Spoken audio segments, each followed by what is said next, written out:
ఆంధ్రప్రదేశ్ రాష్ట్రం నుంచి, తెలంగాణ రాష్ట్రం నుంచి, రెండు ఉభయ రాష్ట్రాల నుంచి డిఎస్సి కోసం ప్రిపేర్ అవుతున్నటువంటి మిత్రులు, అలాగే ఏపీపీఎస్సి డిప్యూటీ ఎడ్యుకేషన్ ఆఫీసర్స్ కోసం ప్రిపేర్ అవుతున్నటువంటి ఆస్పిరెంట్స్, వీరందరికీ ఉపయోగపడే విధంగా విద్యా దృక్పథాలు అన్న అంశంని మనం ఇప్పుడు అధ్యయనం చేయనున్నాం. మీరు ఏ రాష్ట్రానికి చెందిన వారైనప్పటికీ కూడా రెండు ఉభయ రాష్ట్రాలలో ఎస్జిటికి వెళ్ళినా, టీజీటీకి వెళ్ళినా, లేదా పీజీటీకి వెళ్ళినా, లేదా స్కూల్ అసిస్టెంట్స్ కోసం వెళ్ళినా, ఏ ఎగ్జామ్ కోసం మీరు వెళ్ళినా డిఎస్సిలో కంపల్సరీగా విద్యా దృక్పథాలు అనేటటువంటి ఒక కాన్సెప్ట్ని ఫేస్ చేయాల్సి ఉంటుంది. మరి ఇక్కడ మనం మార్కులు పోగొట్టుకోకూడదు అనుకుంటే దీనిని సమగ్రంగా అధ్యయనం చేసినటువంటి అంశంని గుర్తుపెట్టుకొని ఎగ్జామినేషన్ హాల్లో దాన్ని అప్లై చేయాల్సి ఉంటుంది. మరి అందుకోసం ఉపయోగపడే విధంగా ఎంతోమంది కోచింగ్ సెంటర్లకి వెళ్లకుండా ఇంటి వద్దనే ఉంటూ, మారుమూల పల్లె ప్రాంతాల్లో ఉంటూ ప్రిపేర్ అవుతున్నటువంటి గృహిణులు ఉంటారు. అలాగే నిరుద్యోగులు ఎంతోమంది ఉన్నారు. అలాగే నిరుపేద కుటుంబాల నుంచి కూడా ప్రిపేర్ అవుతున్నటువంటి వారు ఉంటారు. కనీసం పుస్తకాలు కొనుక్కోవడానికి కూడా మనీ లేనటువంటి బ్యాక్గ్రౌండ్ నుంచి కూడా కొంతమంది ఉంటారు. సో అటువంటి వారికి ఉపయోగపడే విధంగా మనం ఎప్పటి నుంచో ఆన్లైన్ క్లాసుల్ని కాంపిటేటివ్ ఎగ్జామ్స్ కోసం అందిస్తూ వస్తున్నాం. అయితే పర్స్పెక్టివ్స్ ఇన్ ఎడ్యుకేషన్ని ఇప్పుడు మనం స్టడీ చేద్దాం.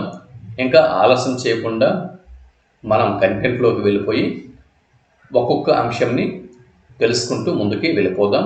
ముందుగా ఈ వీడియోకి ఒక లైక్ ఇస్తారు అని భావిస్తున్నాను. అలాగే సబ్స్క్రైబ్ చేసుకొని పక్కన ఉన్న బెల్ ఐకాన్ క్లిక్ చేసి మన వీడియోని చూడండి.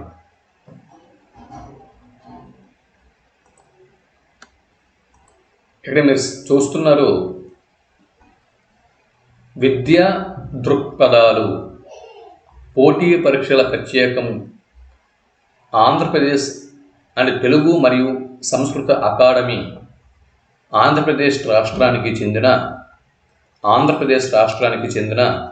తెలుగు మరియు సంస్కృత అకాడమీ వారు ప్రచురించినటువంటి విద్యా దృక్పథాలు అనేటటువంటి ఈ పుస్తకంని ఇక్కడ మనం చూస్తున్నాం. ఎవరి దగ్గరైనా ఈ బుక్ లేకపోతే వెంటనే కొనుక్కోండి. దీని ధర కూడా చాలా తక్కువ, కాస్ట్ కూడా చాలా తక్కువ. ఇక్కడ మీకు ఇది ప్రిపేర్ అయ్యేందుకు, అలాగే ఇందులో ఉన్నటువంటి ప్రాక్టీస్ బిట్స్, సాధన బిట్లు ప్రాక్టీస్ చేసేందుకు ఇది ఒక మంచి పుస్తకం. తెలుగు అండ్ సాంస్క్రిట్ అకాడమీ వారు ప్రచురించినటువంటి ఈ పుస్తకం, దీని ధర 126 రూపాయలండి. దీని ధర ప్రస్తుతం 126 రూపాయలు ఉంది. పేదరికంలో ఉన్నవారు, డబ్బులు లేనివారు ఈ ప్రైవేట్ పుస్తకాలు కాకుండా ఈ అకాడమీ పుస్తకం అనేది తీసుకుంటే మీకు ప్రయోజనం ఉంటుంది. ఎందు గురించి అంటే ధర తక్కువ, ప్రతి కాన్సెప్ట్ కూడా కులంకుషంగా ఇచ్చారు, దాని వెనక సాధన బిట్లు కూడా ఎక్కువ సంఖ్యలో ఇచ్చారు. కాబట్టి సో పేదరికంలో ఉన్నవారికి ఈ పుస్తకం చాలా ఉపయోగపడుతుంది. అయితే దీనిలో విషయ సూచిక చూసినట్లయితే మనకి సిలబస్ ఎంతవరకు అవసరమో అంతవరకు ఇచ్చారండి. ఎక్స్ట్రా అంశాలు ఏవి కూడా ఇవ్వలేదు. మన డిఎస్సి సిలబస్ని మనం పక్కన పెట్టుకొని చూస్తే, మీరు డిఎస్సి సిలబస్ అనేది పక్కన పెట్టుకొని చూడండి. డిఎస్సి సిలబస్ కనుక మీరు పక్కన పెట్టుకొని చూస్తే మీకు సిలబస్లో ఏం కనిపిస్తుంది? భారతదేశం విద్యా చరిత్ర, ఉపాధ్యాయ సాధికారిత, సమకాలీన భారతదేశంలో విద్యాపరమైన అంశాలు, చట్టాలు, హక్కులు, జాతీయ విద్యా ప్రణాళిక చట్టం 2005, జాతీయ విద్యా విధానం 2020, ఈ 6 అంశాలు మీకు సిలబస్లో కనిపిస్తాయి. ఆ సిలబస్కి తగ్గట్టుగానే ఈ పుస్తకంని ఫ్రేమ్ చేయడం అనేది జరిగింది. ఓవరాల్గా 248 పేజీలతో ఈ పుస్తకం మనకి దొరుకుతుంది. తక్కువ టైంలో చక్కగా ప్రిపేర్ అయ్యేందుకు ఇది ఎంతగానో మనకి ఉపయోగపడుతుంది. ఇక మొదటి అంశం, మొదటి యూనిట్ భారతదేశం మరియు విద్యా చరిత్ర, history of education in India. భారతదేశంలో విద్యా చరిత్ర అన్న అంశంని ఇప్పుడు మనం చూద్దాం. ప్రాచీన కాలం నుంచి భారతదేశం అనేది విద్యా కేంద్రంగా ఉంటూ వచ్చింది. భారతదేశం ప్రాచీన కాలం నుంచి కూడా విద్యా కేంద్రం. నలంద, తక్షశిల, వల్లభి ఇలాంటి ఎన్నో యూనివర్సిటీలు ఇక్కడ వెలిసల్లాయి.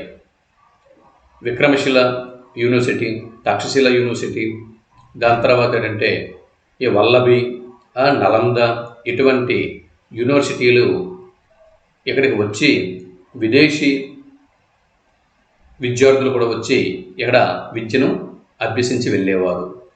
ప్రపంచంలోని అన్ని దేశాల కంటే భారతదేశంలోనే ముందుగా విద్యా వ్యవస్థ ప్రారంభమైందని, తర్వాత అందుగురించే విద్య ఎంత పటిష్టంగాను శాశ్వతంగాను ప్రభావితమైన దేశం మరొకటి లేదు అని ఎఫ్డబ్ల్యూ థామస్ భావన.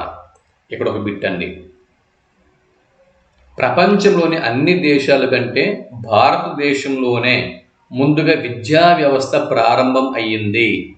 భారతదేశంలోనే ముందుగా విద్యా వ్యవస్థ ప్రారంభమైందని, ఎంత పటిష్టంగా మరియు ఎంత శాశ్వతంగా ప్రభావితమైనటువంటి దేశం మరొకటి లేదని పేర్కొన్నవారు క్రిందవారులు ఎవరు అని బిట్టు వస్తే ఎఫ్డబ్ల్యూ థామస్ అని మనం జవాబు గుర్తించాల్సి ఉంటుంది, ఒక బిట్టు. ఇకపోతే మన భారతదేశానికి అనేక దేశాల నుంచి యాత్రికులు సందర్శించారు. ఇత్సింగ్, యువన్సాంగ్, తర్వాత వీరితో పాటు అబ్దుల్ రజాక్, నికోలో డి కాంటే, ఇలా డొమింగో పేయస్, ఇలా చెప్పుకుంటూ పోతే ఎంతోమంది విదేశీ యాత్రికులు భారతదేశంని సందర్శిస్తూ వచ్చారు. మరి భారతదేశంని సందర్శించిన యాత్రికులు భారతీయ విద్య గురించిన వివరాలు తెలియజేశారు. వారు భారతదేశంని ఒక అద్భుత భూమిగా పేర్కొన్నారు. ఎన్నో దేశాల నుంచి విద్యార్థులు వచ్చి మన భారతదేశంలో విద్యను అభ్యసించేవారు. ప్రపంచంలోని మొట్టమొదటి విశ్వవిద్యాలయం, ఇదొక బిట్ అండి, ఇక్కడ ఒక బిట్టును చూడండి. ప్రపంచంలోని మొట్టమొదటి విశ్వవిద్యాలయం భారతదేశంలోనే ఉంది. అదే తక్షశిల. ప్రపంచంలోని మొట్టమొదటి విశ్వవిద్యాలయం తక్షశిల. ఇది ప్రస్తుత పాకిస్తాన్ భూభాగంలో ఉంది. ఇదొక బిట్టు. ఇక్కడ వేల మంది విద్యార్థులు, ఆచార్యులు ఉండేవారు. ఇది కొన్ని వందల సంవత్సరాల పాటు విలసిల్లినది. ప్రపంచంలోనే ఈనాటికి గొప్ప వ్యాకరణవేత్తగా పరిగణింపబడుతున్నటువంటి పాణిని మహాశయుడు తక్షశిల అన్నటువంటి విశ్వవిద్యాలయంలో ఆచార్యులుగా ఎంతోమంది విద్యార్థులకి బోధన గావించారు. ఆ కాలంలో గొప్ప వైద్యుడిగా పేరుగాంచినటువంటి జీవకుడు, అర్థశాస్త్రం రచించినటువంటి కౌటిల్యుడు ఇక్కడ తక్షశిల విశ్వవిద్యాలయంలో ఆచార్యులుగా అనగా ప్రొఫెసర్స్గా వారు సేవలు అందించారు. ఏవైతే నేను రెడ్ మార్క్తో మార్కింగ్ చేస్తున్నానో ఇవన్నీ కూడా బిట్సే. ఇక్కడ జీవకుడు వైద్య శాస్త్రవేత్త అన్న విషయం మనం గుర్తుపెట్టుకోవాల్సి ఉంటుంది. భారతదేశంలో గొప్ప వైద్య శాస్త్రవేత్త క్రింది వారు ఎవరు అని బిట్టు వస్తే జీవకుడు ఏ యూనివర్సిటీలో ఆచార్యుడిగా సేవలు అందించడం తక్షశిల. అలాగే అర్థశాస్త్రం రచించిన కౌటిల్యుడు ఏ యూనివర్సిటీలో, ఏ విశ్వవిద్యాలయంలో ఆచార్యులుగా సేవలు అందించారు అని బిట్టు వస్తే తక్షశిల అని జవాబు గుర్తించాల్సి ఉంటుంది. ఇకపోతే పాణిని, కౌటిల్యుడు, జీవకుడు ఈ ముగ్గురు కూడా తక్షశిల విశ్వవిద్యాలయంలో ఆచార్యులుగా పనిచేశారు, గుర్తుపెట్టుకోండి. ఇకపోతే తక్షశిల విశ్వవిద్యాలయంలో విద్యా బోధనలో ఉపాధ్యాయునికి పూర్తి స్వేచ్ఛ ఉండేది. ఉపాధ్యాయునికి ఇక్కడ పూర్తి స్వేచ్ఛ ఉండేది. ఏ విషయంలో? విద్యా బోధన విషయంలో. ఎక్కడ? తక్షశిల విశ్వవిద్యాలయంలో. పాఠ్య ప్రణాళికను నిర్ణయించడంలోనూ, బోధనా పద్ధతులని అనుసరించడంలోనూ, పరీక్ష విధానాన్ని నిర్ణయించడంలోనూ, విద్యాలయాల నిర్వహణలోనూ ఇక్కడ ఆచార్యులదే తుది నిర్ణయం. గుర్తుపెట్టుకోండి. ఇది అప్లికేషన్ మెథడ్లో ఈ బిట్ రావడానికి ఛాన్సెస్ అనేది ఉన్నాయి. విద్య వికేంద్రీకృతంగా ఉండేది. ఆచార్యుడు అత్యంత పవిత్రుడుగాను, అనుకరణీయుడుగాను, ఆదర్శవంతునిగాను, నిస్వార్థపరుడుగాను ఉండేవాడు. తక్షశిల విశ్వవిద్యాలయంలో ఆచార్యులు ఎలా ఉండేవారండి? అత్యంత పవిత్రంగా ఉండేవారు. అనుకరణీయులుగా అంటే వీరిని చూసి మిగిలిన వాళ్ళు అనుకరించే విధంగా అంత ఆదర్శ భావాలతో ఆదర్శవంతులుగా, నిస్వార్థపరులుగా వారు ఉండేవారు. విద్యార్థులను కన్న బిడ్డల వలె చూసుకునేవారు. విద్యార్థి విద్యాలయంలో ప్రవేశించినప్పటి నుండి విద్య పూర్తయ్యే వరకు విద్యాలయంలోనే ఉండేవారు.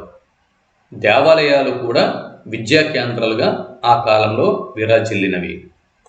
ఇకపోతే ఇది తక్షశిల విశ్వవిద్యాలయానికి సంబంధించినటువంటి ఇన్ఫర్మేషన్. ఇంతవరకు మనం తక్షశిల విశ్వవిద్యాలయం గురించి అధ్యయనం చేశాం. ఇకపోతే బీహార్లోని నలంద విశ్వవిద్యాలయం దగ్గరికి మనం వెళ్దాం. బీహార్లోని నలంద విశ్వవిద్యాలయం ఏదైతే ఉందో ఇది క్రీస్తు 5వ శతాబ్దం నుంచి 12వ శతాబ్దం వరకు 700 సంవత్సరాల పాటు విరాజిల్లినది లేదా విలసిల్లినది. ఈ విశ్వవిద్యాలయానికి పూర్వ వైభవం తీసుకురావటానికి ప్రస్తుత భారత ప్రభుత్వం కృషి చేస్తున్నది. చూడండి, నలంద విశ్వవిద్యాలయం క్రీస్తు 5వ శతాబ్దం నుంచి 12వ శతాబ్దం వరకు, 5వ శతాబ్దం నుంచి 12వ శతాబ్దం వరకు 700 సంవత్సరాల పాటు లేదా 7 శతాబ్దాల పాటు విలసిల్లినది. ఇకపోతే అప్పటి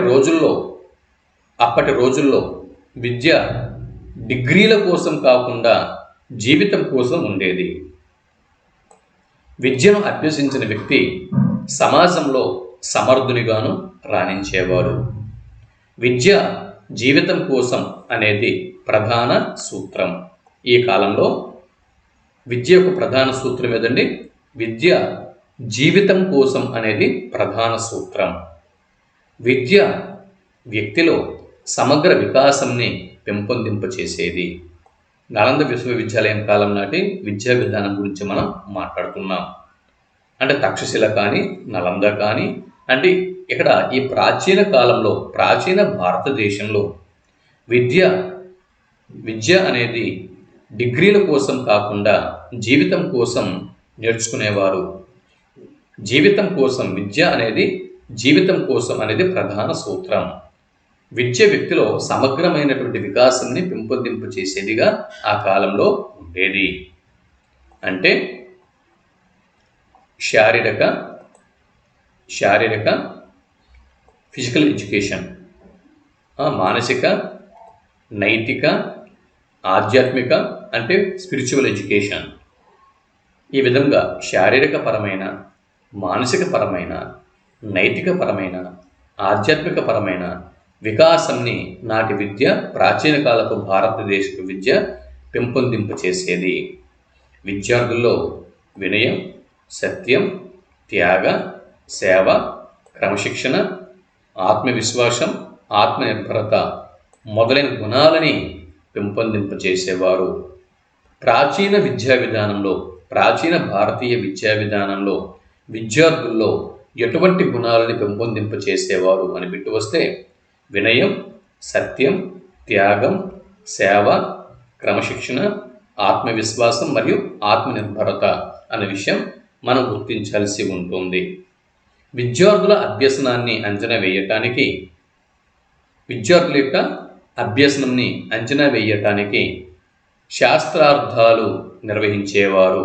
ఇదొక బిట్టు. ప్రాచీన భారతదేశపు విద్యా విధానంలో విద్యార్థుల యొక్క అభ్యసనాన్ని అంచనా వేయటానికి వేటిని నిర్వహించేవారు అని బిట్టు వస్తే శాస్త్రార్థాలని, అంటే శాస్త్రాలపై చర్చని, శాస్త్రార్థాలు మీన్ దీని యొక్క అర్థం ఏంటండి, శాస్త్రాలపై చర్చని నిర్వహించేవారు. ఇదొక బిట్టు, బాగా గుర్తుపెట్టుకోండి. అందుకే చెబుతున్నాను, మీరు పర్స్పెక్టివ్స్ ఇన్ ఎడ్యుకేషన్ ఎన్ని పుస్తకాలు మీరు ఫాలో అయినా తప్పనిసరిగా ఈ తెలుగు అండ్ సాంస్క్రిట్ అకాడమీ వారు ప్రచురించినటువంటి ఈ పుస్తకాన్ని కొనుక్కోండి. 126 రూపాయలు మాత్రమే. అకాడమీ పుస్తకాలు కాబట్టి ఏ పుస్తక షాపుల్లో కూడా ఎక్కువగా డిస్కౌంట్స్ అనేవి ఇవ్వరు. మ్యాక్సిమం ఇస్తే అది మీ అదృష్టం, కానీ డిస్కౌంట్స్ అనేవి ఇవ్వరు అకాడమీ పుస్తకాలు కాబట్టి. సో 126 రూపాయలు కాబట్టి తెచ్చుకోండి. వీటిలో కూడా కొన్ని కొత్త కొత్త పాయింట్లు ఉంటాయి కదా. విద్యార్థుల అభ్యసనాన్ని అంచనా వేయటానికి శాస్త్ర అర్థాలు, అంటే శాస్త్రాలపై చర్చని నిర్వహించేవారు. ఓకే, బిట్టు మనకు వస్తుంది, ఎగ్జామ్లో రావచ్చు. అంటే ప్రాచీన భారతీయ విద్యా విధానంలో విద్యార్థుల అభ్యసనాన్ని అంచనా వేయటానికి వేటిని నిర్వహించేవారు అని బిట్టు వస్తే శాస్త్రార్థాలు అని జవాబు గుర్తించాల్సి ఉంటుంది. శాస్త్రార్థాలు అంటే ఏమిటి? శాస్త్రాలపై చర్చ. ఇకపోతే నెక్స్ట్ కంటిన్యూషన్ చేద్దాం. సీనియర్ విద్యార్థులు జూనియర్ విద్యార్థులకు బోధించేవారు. ఆచార్యులే కాదండి, ఎవరైతే సీనియర్ స్టూడెంట్స్ అనేవారు ఉండేవారో ఆ సీనియర్ స్టూడెంట్స్ చేతనే జూనియర్ స్టూడెంట్స్కి టీచింగ్ అండ్ లెర్నింగ్ ప్రాసెస్ అనేది నిర్వహించేవారు వారి చేత. విద్యాలయాల యొక్క నిర్వహణలో సీనియర్ స్టూడెంట్స్ ఆచార్యులకి సహకరించేవారు. తోటి విద్యార్థుల నుంచి కూడా నేర్చుకునేవారు. ఇక్కడ చూడండి, గొప్ప అంటే మన ప్రాచీన భారతీయ విద్యా విధానము ఎంత విలువలతో కూడి ఉండేదో ఇక్కడ మనకు అర్థమవుతుంది. చూడండి, ఇటువంటి ప్రాచీన విద్యా విధానాన్ని మనకి మనమే స్పాయిల్ చేసుకున్నాం. ఇంకెవరు కూడా స్పాయిల్ చేయలేదు. మనకి మనమే దీనిని పక్కకు పెట్టేశాం. ఈ స్వయంకృత అపరాధం మాత్రమే, దీని తప్పిదమంతా కూడా మనదే. చూడండి, విద్యాలయాల యొక్క నిర్వహణలో సీనియర్ విద్యార్థులు ఆచార్యులకు సహకరించడమే కాకుండా ఒకవేళ ఆచార్యులకి ఏమైనా తెలియని విషయాలు ఉంటే వాటిని అంటే ఆచార్యులకు వాళ్ళు సహకరించేవారు. ఆచార్యులు సహకరించడమే కాకుండా ఈ సీనియర్ స్టూడెంట్స్ వారికి తెలియనటువంటి విషయాలు ఏమైనా ఉంటే వాటిని తమ తోటి విద్యార్థుల నుంచి కూడా నేర్చుకునేవారు. అది మొహమాట పడేవారు కాదు, సంకుచితం చెందేవారు కాదు. ఇది చాలా ఇంపార్టెంట్.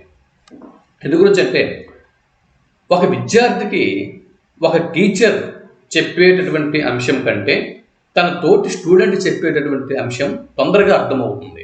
ఎందు గురించి అంటే ఒక టీచర్ చెప్పినప్పుడు విద్యార్థుల భయం అనేది ఉంటుంది. అదే ఫ్రెండ్ తోటి విద్యార్థి చెప్పినప్పుడు తోటి విద్యార్థి దగ్గర భయం అనేది లేకుండా ఫ్రెండ్షిప్, స్నేహం అనేది ఉంటుంది. స్నేహితుని దగ్గర ఎటువంటి సంకుచితమైనటువంటి భావాలు మనకి ఉండవు.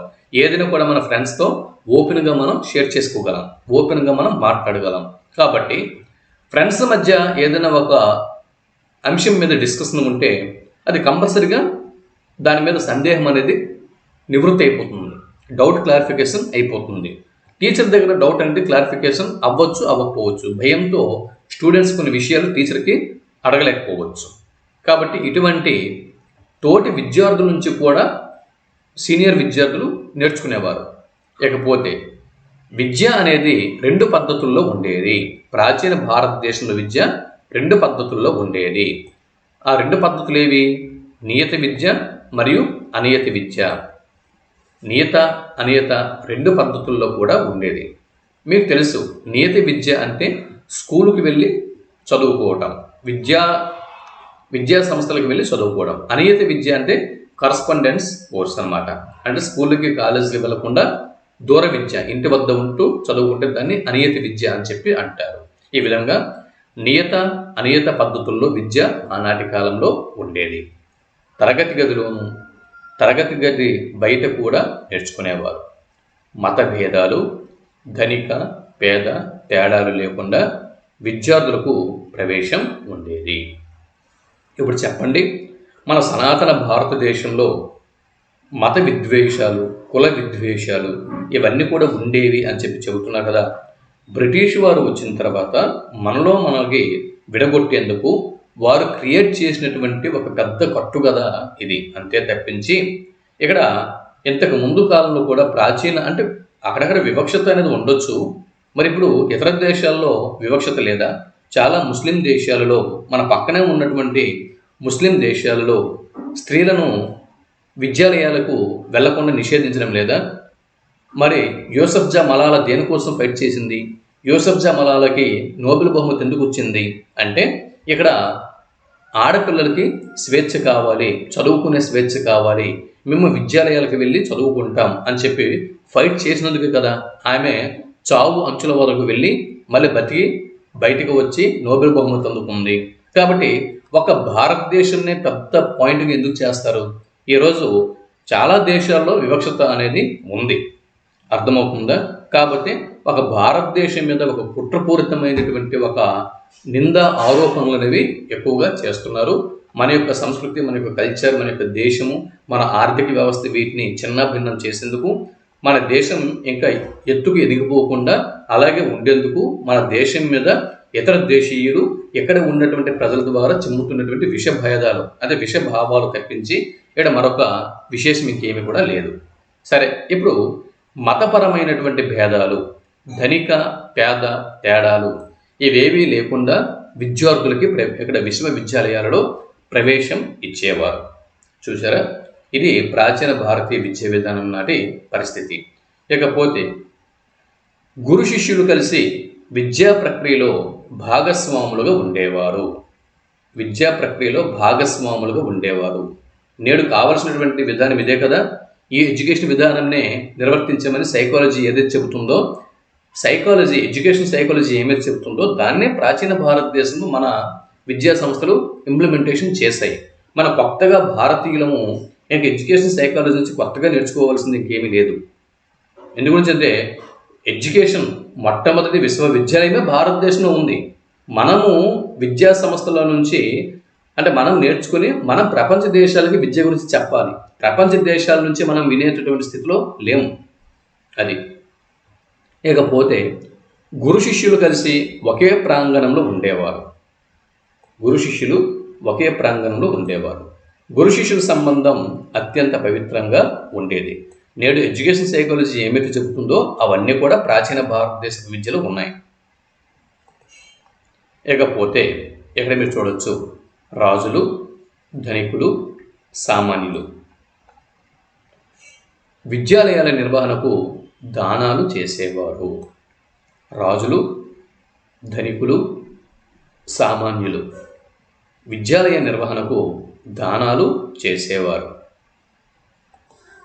ఇక్కడ రాజులతో పాటు ధనికులు, ధనవంతులతో పాటు సామాన్యులు కూడా విద్యాలయాల నిర్వహణకు దానాలు చేసేవారు.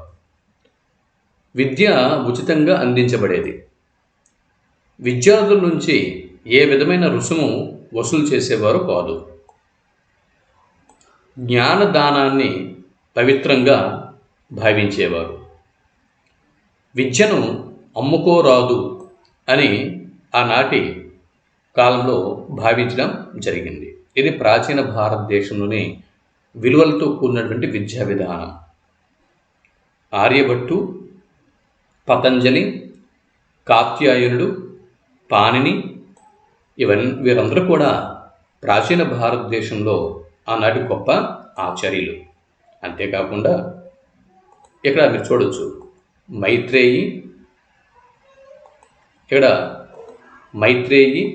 గార్గి, విశ్వంభర, అపల, లోపాముద్ర మొదలైన మహిళా విద్యావేత్తలు కూడా ఆ కాలంలో ఉండేవారు.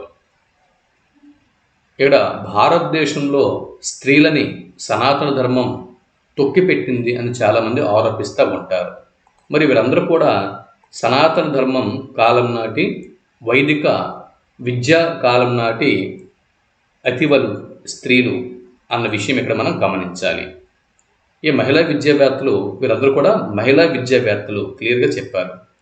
మైత్రేయి, గార్గి, విశ్వంబర, అపల, లోపాముద్ర వీరందరూ కూడా ఏంటంటే మన సనాతన ధర్మంలో ఉన్నటువంటి మహిళా విద్యావేత్తలు, వైదిక కాలం నాటి మహిళా విద్యావేత్తలు.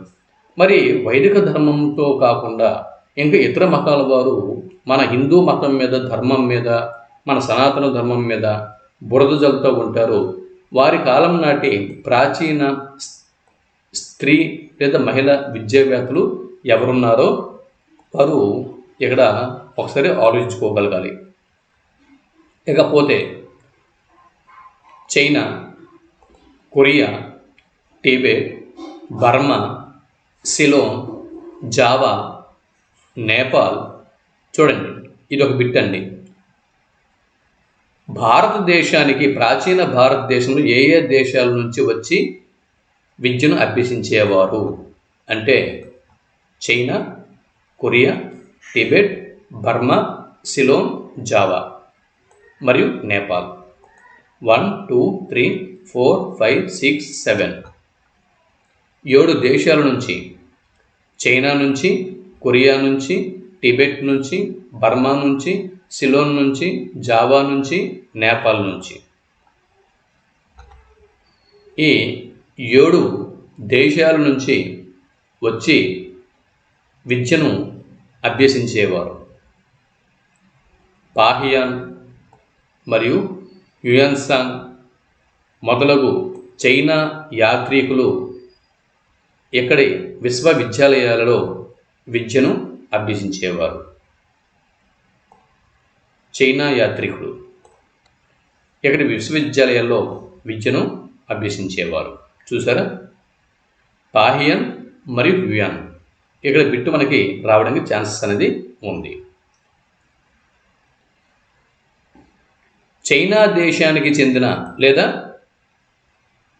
ఇక్కడ భారతదేశపు విశ్వవిద్యాలయాలలో విద్యను అభ్యసించిన ప్రపంచ యాత్రికులు ఎవరు? క్రింది వారిలో గుర్తించండి అని బిట్టు వస్తే పాహియాన్ మరియు హ్యూయన్సాంగ్ అని మనం జవాబు గుర్తించాల్సి ఉంటుంది. వీరు చైనా దేశానికి చెందినటువంటి యాత్రికులు మన భారతదేశంలో విద్యను అభ్యసించారు. అంటే ఈనాడు భారతదేశం కంటే అత్యున్నత స్థానంలో ఉంది అని చెప్పి చాలామంది కమ్యూనిస్టులు చైనాని వెనకేసుకుని వస్తున్నారే, అటువంటి చైనీయులను కూడా భారతదేశము విద్యాదానం ప్రసాదించింది అన్న విషయం ఇక్కడ మనం గుర్తుపెట్టుకోవాలి. అంటే ఎందుకు చెప్తున్నానంటే ఎప్పుడు కూడా మన దేశంని మనం విమర్శించుకోవడం కాదు, మన దేశంలో ఉన్న గొప్పతనాన్ని కూడా మనం ఎప్పుడు కూడా చూస్తూ ఉండాలి. అది విద్య అంటే ఏమిటి అన్న ప్రశ్న అనాదిగా చర్చించబడుతూనే ఉంది. వేదకాలం నుంచి నేటి కాలం వరకు అనేక మంది విద్యావేత్తలు, తత్వవేత్తలు అనేక విధాలుగా విద్యను గురించి తమ భావాల్ని తెలియజేస్తూ వచ్చారు. మానవుడు సంపాదించుకున్న ఈ విజ్ఞానం ఈ అనంత లోకంలో అణువంత మాత్రమే. అందుకే ప్రకృతి రహస్యాలను కనుగొనటానికి మానవుడు నిరంతరం కృషి చేస్తూనే ఉన్నాడు. అదేవిధంగా నూతన సత్యాలను కనుగొంటూనే ఉన్నాడు. ఇది నిరంతరం కొనసాగే ఒక ప్రక్రియ. కాబట్టి అందుకే విద్యకు ఒక స్థిరమైన నిర్దిష్టమైన అర్థంని చెప్పడం కష్టతరం. ఇది విద్య అనేది నిరంతరం కొనసాగే ఒక జీవన వాహిని, ఒక ప్రక్రియ.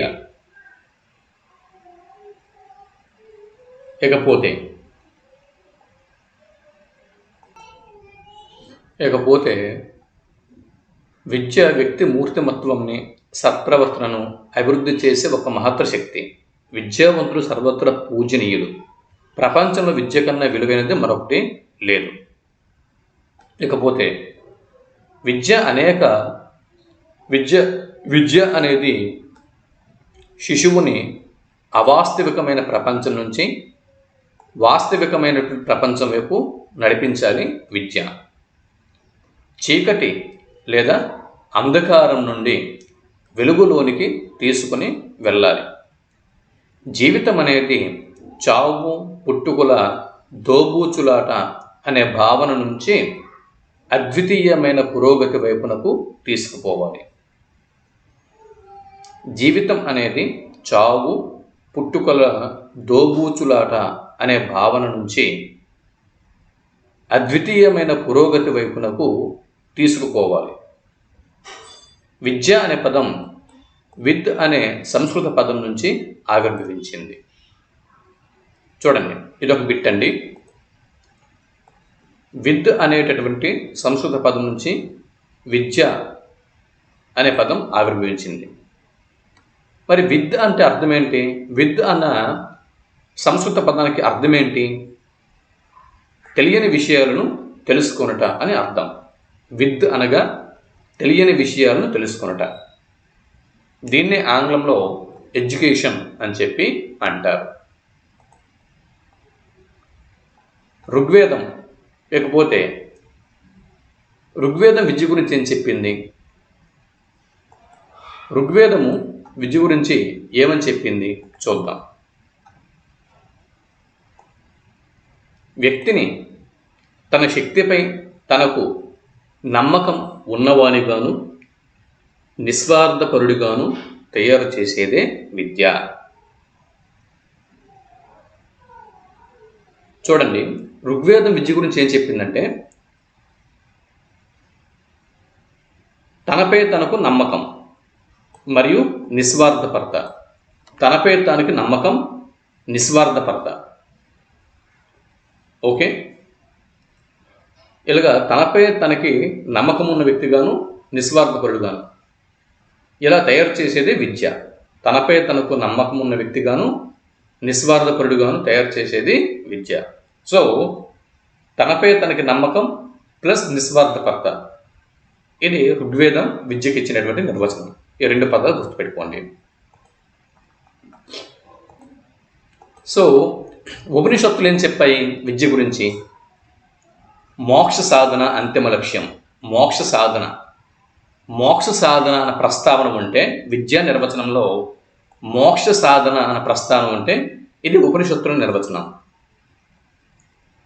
దేశం పట్ల భక్తి ప్రేమ, ఒక విద్యా నిర్వచనంలో దేశం పట్ల భక్తి ప్రేమ అన్న పదాలు కనిపిస్తే అది కౌటిల్యుడి నిర్వచనం. ఆత్మ సాక్షాత్కారం అన్న పదం కనిపిస్తే అది ఆది శంకరాచార్యుల వారి నిర్వచనం. తర్వాత శీలవంతుడిగాను సమాజానికి ఉపయోగపడేదిగాను తీర్చిదిద్దితే, శీలవంతునిగాను సమాజానికి ఉపయోగపడే వానిగాను తీర్చిదిద్దితే అది యాజ్ఞవల్కుడి సూత్రం నిర్వచనం. ఇక్కడ మిగిలిన అంశాలు తర్వాత వీడియోలో మనం తెలుసుకునే ప్రయత్నం చేద్దాం. ఇప్పటి వరకు మనం ఏమేమి తెలుసుకున్నాం ఒక్కసారి రీకాల్ చేసుకుని వీడియో ముగిద్దాం. చూడండి, ఇక్కడ ఎఫ్డబ్ల్యూ థామస్ భావన, ఇది ఒకటి మనం తెలుసుకున్నాం.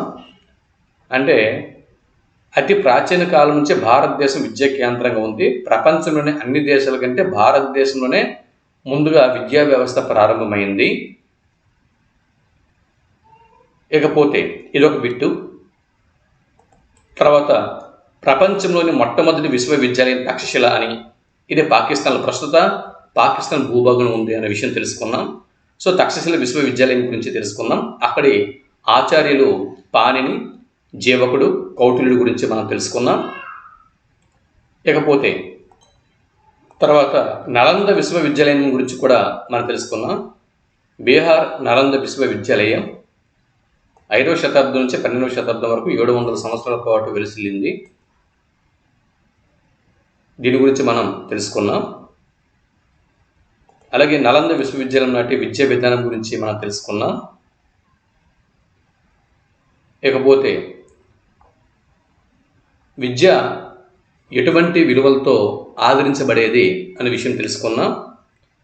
మరి ఆనాటి ఆచార్యులు మరియు విద్యావేత్తలు, మహిళా విద్యావేత్తల గురించి తెలుసుకున్నాం. భారతదేశానికి ఇతర దేశాల నుంచి, అంటే ఏ దేశాల నుంచి వచ్చి విద్యని నేర్చుకున్నారు అనే విషయం తెలుసుకున్నాం. అలాగే భారతదేశానికి వచ్చి విద్య నేర్చుకున్న విదేశీ యాత్రికుల గురించి తెలుసుకున్నాం. విద్య అంటే ఏమిటి, మరి విద్య కోసం ఉన్నటువంటి ప్రాచీన నిర్వచనాలు ఏంటి, ఈ విషయాల గురించి ఈ వీడియోలో మనం తెలుసుకున్నాం. వీటి మీద గ్రిప్ సాధించండి. మరొక 24 గంటల్లో దీనికి కంటిన్యూషన్ మరొక వీడియో ఇస్తాను. అంతవరకు సెలవు. నమస్తే.